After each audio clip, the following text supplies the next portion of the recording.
As we head into the season of giving, we're asking for your help to make great things possible at DDI. Thanks to the incredible generosity of the Boiler Room Group, every gift you make will be matched dollar for dollar through the end of the year. Your support helps children and adults with developmental differences learn, grow, and thrive, empowering every individual to reach their full potential. Because at DDI, every step forward starts with you. Visit DDINY.org to make your matched gift up to $20,000 today. Welcome to the Eye on Autism podcast. And now, please join our host, clinical psychologist Dr. Michael Romas, as he engages leading experts in autism and neurodiversity in thought-provoking discussions designed to inform, inspire, and support people on the autism spectrum, as well as their families, staff, and community. Hello and welcome back to the Eye on Autism podcast. I'm your host, Michael Romas, and we have a very special guest with us today. Allow me to introduce neurodiverse communication specialist, evangelist, entrepreneur, author, friend, and so much more. Tim Goldstein, thanks for being with us, Tim. Well, thank you so much for having me. It's always great to have a chat with you, Mike. Yeah, it's funny, we've had so many conversations that weren't, a podcast, so I feel like I really kind of know you a little bit, and I know that this is going to be a really interesting, conversation. So, a lot to discuss. I guess, given where we are right now in this moment, it's natural to move into the larger issue of inclusion, and even for a moment before then, one of the I think most interesting part of your journey is that you didn't receive a diagnosis till the age of 54. So let's talk about the intersection between your diagnosis and inclusion. Sure. I don't know, how would I put it? But before I was diagnosed, I, like most people, if you don't know better, you just assume that you're normal, and if there's anything that doesn't work, it's the other person that's the problem. Yeah. And that's true. Right? I mean, that's just kind of the human assumption is I only know my personal life experience. Nobody's told me that there's something odd about my personal life experience. So obviously, if there's something that seems odd in the world, the problem is the world. It's not me. Mm-hmm, mm-hmm. And my working theory at the point until I was diagnosed was that the world was stupid. Mm-hmm. Now, okay, I'll admit it sometimes does fit the facts, right? But it's a really poor operating process to go around operating as if the world is stupid. But I didn't know any better. If they couldn't see and perceive and understand stuff the way I saw it and perceived it and understood it, what do you assume? Mm-hmm. The problem is them. I mean, because if I can see it and it's just obvious to me and you can't see it, well, obviously it's a deficiency you have. And I didn't understand at that point that I didn't even really understand personalities, to be honest with you. I just kind of assumed everybody was the same. I didn't realize that there were different personalities and all that stuff, which I think is part of that autistic. We don't pick up on the emotional cues and the social cues and such. So everybody comes across the same. Once I was diagnosed, and I then dove into understanding, what is this thing that I have called autism? And it became my special interest. So, displaying one of the symptoms quite well, I became a, big thing of diving into it. And at the same time, totally unrelated to the diagnosis, it just happened at the same period of time, I was studying communication with both a Broadway actor and with a world leading vocal coach. And that started giving me, now I had experts in communication that were starting to tell me about these differences, while my psychiatrist told me about you process and see the world differently. So I was prepared to hear that the problem wasn't the world, the problem was how I was interacting with the world. Mm-hmm. So and I had experts that could help me understand where I was interacting poorly. Well, let's spend a moment on that and talk about your experience of the disconnect between your perception of others and the world, right? And what was really happening, and also how a vocal coach and that kind of training helped to remediate that. So let's look a little closer at that. Sure. Well, I'm going to start with the vocal coach part because I actually think that's one of the biggest keys. And there's multiple science studies that have been done that back this up. So this isn't just somebody saying it. There's actually studies that do prove it. And what it shows is, as humans, we interpret emotions through the sound that we hear, not the words. And we process those before we process the words. So when we hear somebody, before we even listen to what they actually really said, we've already made an emotional decision of how we feel about them. Mm-hmm. Well, if you've decided that somebody is a jerk, how are you going to process their words? You're not going to put them into the best light. You're going to process them more critically and more negatively. On the other hand, if the initial impression is, geez, I like this person, you're going to give them more leeway. Well, as an autistic individual, I didn't speak the way that I speak now. My vocal coach changed my speaking traits and patterns, and even my sound of my voice and the pitch that I speak at, he changed. I was more the stereotypical autistic. I spoke at a higher pitch, and every word was exactly on the same note, and I spoke really, really fast, and I didn't use commas, and I didn't use periods, and I just kind of buzzed through and told everybody things. Well, how does that hit somebody? Well, the way it hits them is, I'm not following this person. They're just like blowing me away they're running away. I can't keep up with them. It makes you feel bad. It makes you feel like you have some problem in understanding them. But as humans, I've learned, didn't realize this, but we don't like feeling bad. So we flip that around in our brain and we go, no, I'm not the problem that I can't process them. The problem is they don't speak very well, and I don't like that. Right. And now they're projecting a negative perception of you. Yeah.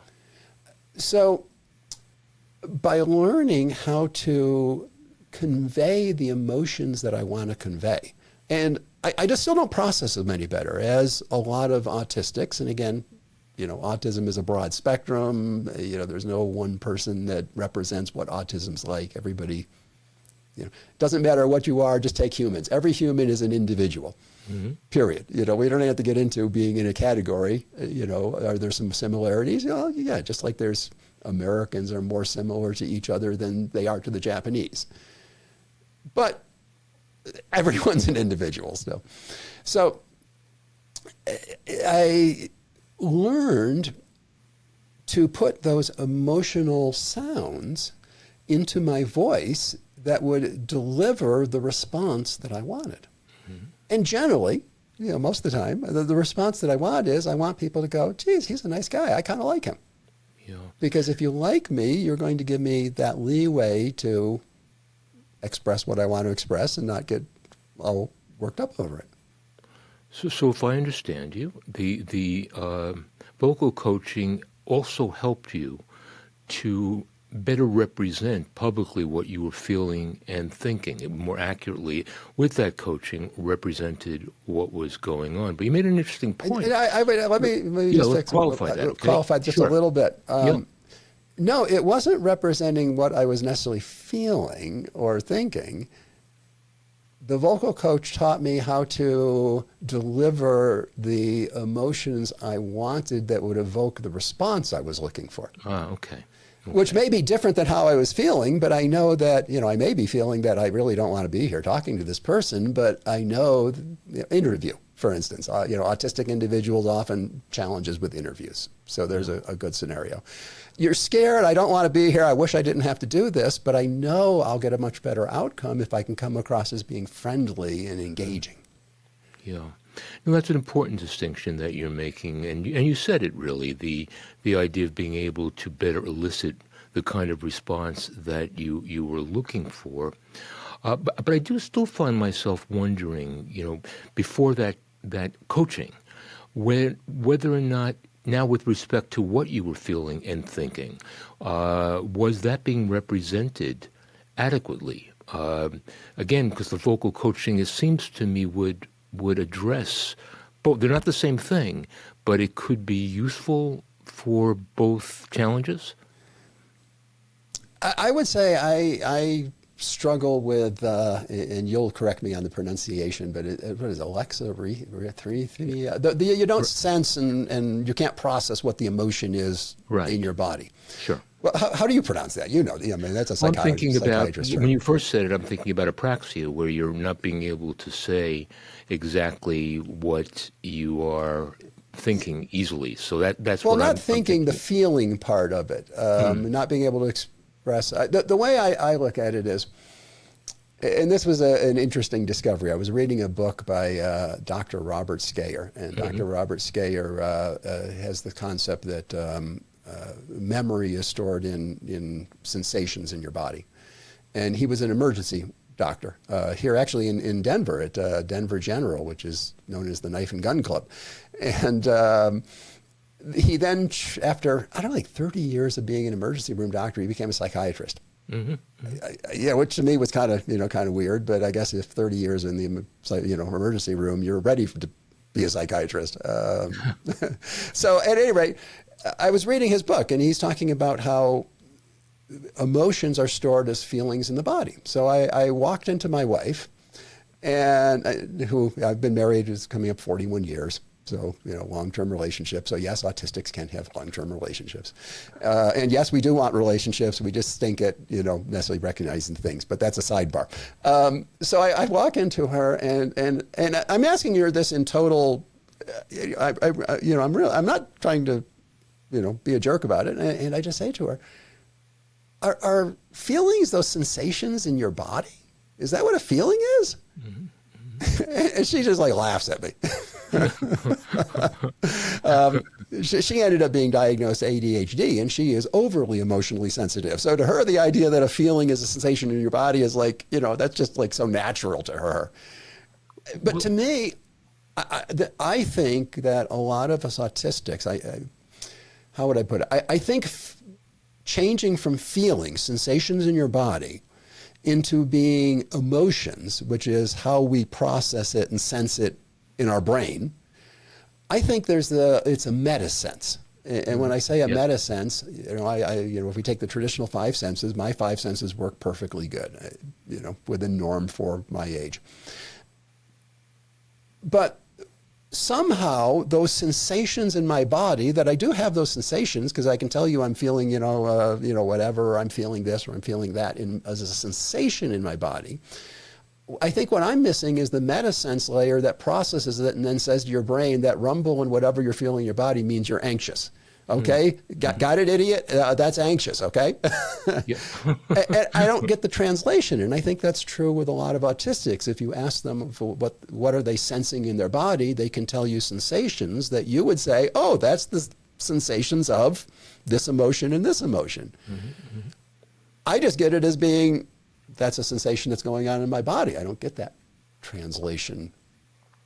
Well, I feel like you're relating right now an extremely personal experience about emotion and cognition, and arguably that's kind of a feedback loop where it can start in one place and still move to the other. So if something is cognitively distressing or disturbing or relating, that, there would be a sensory response to that. Also, if something is, as an example, a source of pain or hurt, they would have a cognitive layer to it as well. So I'm not sure it's easy to identify where that starts and stops, but I do think it's a feedback loop.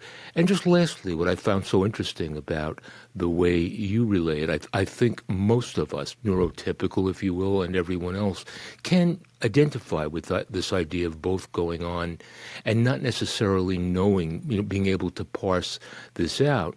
What you described, I think, is a new awareness about the sensory component to it.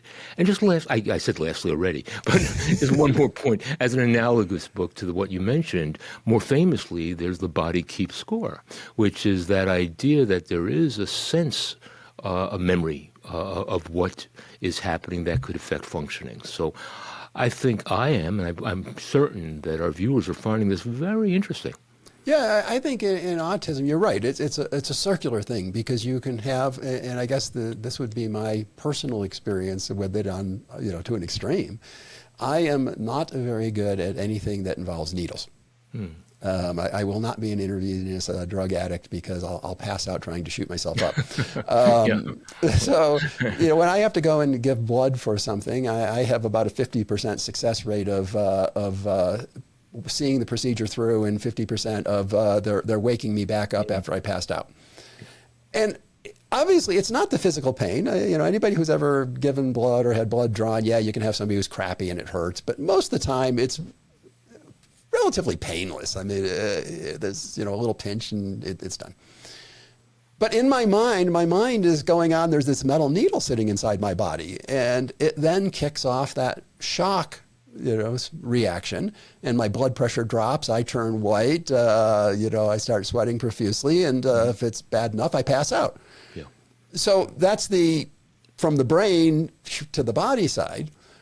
Well, that seems to work just fine. I've demonstrated that well enough, giving blood enough times that, I know that side works good. But the side that doesn't work for me is picking up those body sensations and turning them into what's that mean as an emotional thing.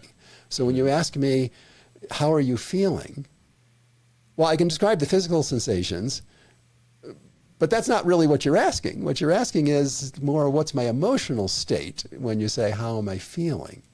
But when you get down to it, what's the word feeling? I mean, it makes perfect sense to me. Being autistic and being, a stickler on words and words' meanings. Feeling, you're talking about the sensations in your body, but somehow for the majority of humans, that tells their brain that they're enjoying themselves, they're relaxed, they're stressed out, nope, I just get, geez, my heart's beating really fast. I wonder what's going on. Guess I drank too much coffee. But when you move away from a physical discussion around feelings, let's make it part of the discussion. How does your experience of other human beings and what's going on in your life relate to what you just shared? I mean, how did that inform or perhaps challenge you in relationships and in jobs? And what was the effect of that experience of emotion on your life? I live in a cognitive world. I don't pick up very well the emotional expressions of people. Now, when it gets extreme, I like to say if, emotions fit into a circle this big, and when you hit the outside edge, that's 100% of what a human can feel, and we just got all the emotions arranged. When you get to the 90% level, I'm starting to notice it. But I'm not noticing it at 20% or 40%. I just don't pick up the facial, the vocal, even though I can put it in my voice. I don't process it on a way back other than cognitively that I've been taught when somebody sounds this way, this is what it means. But that's a very slow way to process it versus most humans who just somehow their brain is being told, this person is, you're pushing a little too much in the wrong direction. You're starting to, get to them a little bit. You need to back off a little bit. Well, I noticed that when they're to the point that they're ready to blow up. So I live in a cognitive world, and this is something that, again, with my wife, she's very visual oriented. She lives in basically a visual world, and when you say words, she actually sees the words and senses them that way, and I don't see the words, and I just live in the meaning of the words. And this was a huge discovery in our relationship. She's thinking when I say, whatever, that I'm seeing the words spelled out of whatever it is. And my daughter, 38 now, is trying to explain to mom, because my daughter, I'm convinced, is ADHD. She's diagnosed ADHD, but I think there's enough autism symptoms, she's probably ADHD. So she's kind of can get a little bit of a sense of both sides of what's going on. And she's trying to explain to my mother no, he does not see the words, he knows the meaning of the words. Tim, when I talk to people about recall, because this is interesting from that perspective as well. When you're called upon to recall something, do you remember such and such? And a lot of people will report, well, I remember the name, that the first letter is an A or this or that, and they do go to that word as a source of retrieval. When you're asked to recall something, what does that feel like for you? What's your process? Gosh, that's an interesting question.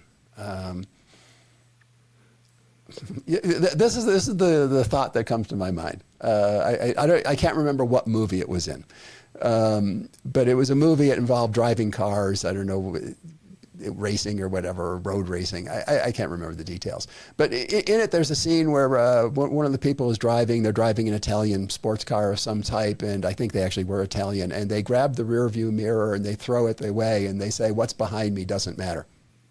Mm-hmm. That's a lot of how I go through life. The past is, the past is the past. And if you ask me to remember a certain situation or something, no, it's definitely not words. It's more the sense of what the situation was. Kind of like asking you about what a movie. I mean, it's the kind of the theme, the plot that you got from it. Maybe if you probe a little deeper, the detail of the guy throwing the mirror out. Yeah. So if I understand, I think part of what you're sharing might be that you're perhaps more in the moment, maybe as a function of being on the spectrum, maybe more in the moment, and again, your head's not circling back in the rear view. In the rear view mirror, is that a reasonable inference? Yeah, I would say so. I had taken some classes and such in NLP, neuro-linguistic processing. And, I don't know, it's kind of morphed and changed. I was taking it way back when it was, was a Gindler and Bandler, or Bandler and Ginder. I don't know, I think we're the two founders of it.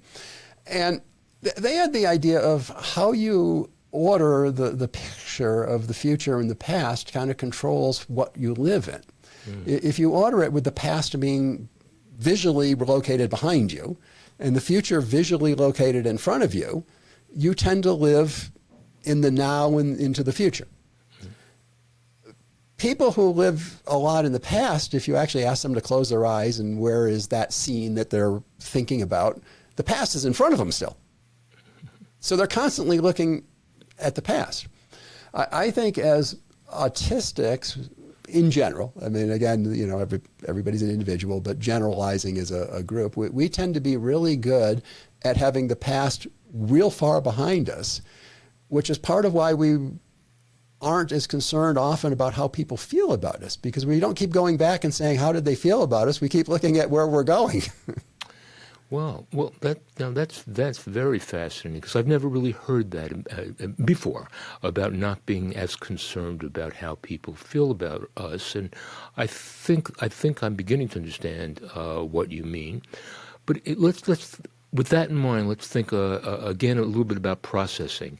Did you always find not always. Did you find challenges about reading people's faces or expressions? Because I do hear that from people on the spectrum many times, that difficulty in getting it right, and which would get in the way, I think, Tim, would get in the way a little bit about overly caring about their impression of you, because you wouldn't necessarily know it. Definitely. I don't read faces well. As a matter of fact, I don't remember faces real well until I've gotten to, I've seen a person quite a number of times. I have a challenge identifying them in a group. Post-pandemic, everything's changed in the world. Before the pandemic, I used to go out and meet people for coffee fairly often. Yeah. And it was often people that I didn't really know. I met them through LinkedIn. I met them through doing some work in neurodiversity and autism, something like that. So I may have talked to them on, a video conference like this. But I would actually print their picture off from LinkedIn and walk into the coffee shop going, because I don't. So if you don't even recognize the face, the chance that you're going to recognize subtleties in the face is between, almost nil to not at all. And what really throws me is it's not the face I'm focusing on, it's more the overall, what's this person look like, not the face. Mm-hmm. So women will often really throw me for a loop because as guys, we tend to keep the same look for decades. Right? I mean, my guess would be, the way your hair's parted and mustache and such, you've probably worn that way for a long time. It's static. Yeah, same here. I mean, I've had a beard. My wife has never seen me without a beard. Never. And again, we've been married, it's going to be 41 years. So, I've had a beard for 41 years. Well, longer. I mean, I had it before I met her.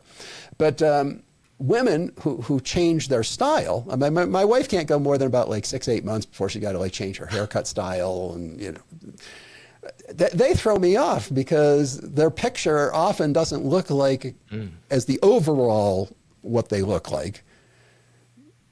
It doesn't look the same, and I'm not focusing on the facial features because I don't really pick them up. And again, that falls into the 80-90% range before I can recognize the emotion. Until it's so strong and displayed so blatantly, no, I just, relatively face blind. It also opens the door, in my mind anyway, for our next session, it opens up the door to a discussion, believe it or not, about anxiety a little bit. Because when a person's relying on continuity and constancy in order to read the world, writ large, those kind of changes, at least in my mind, can be a little bit disturbing, to say the least. And as you know, Tim, that's one of the most common co-occurring mental health challenge in autism is certainly anxiety. This seems like a natural place to break and remind our audience to like and subscribe to this episode in particular. Why? Because if they like part 1 of our discussion, they are going to love part 2. Thank you, everyone, and please join me next time for more with Tim Goldstein. Thank you for tuning in to the Eye on Autism podcast. If you found this content useful, please like, subscribe, and share your ideas for future episodes by following us on social. Until next time, thanks for tuning in. We're getting close to reaching our year-end goal, and your gift today can help us cross the finish line. Every dollar you give will be matched through December 31st, doubling your impact for children and adults with developmental differences and their families. This Giving Tuesday, December 2nd, join us. Make your gift, unlock the match, and help us finish the year strong. Visit DDINY.org to make your matched gift up to $20,000 today.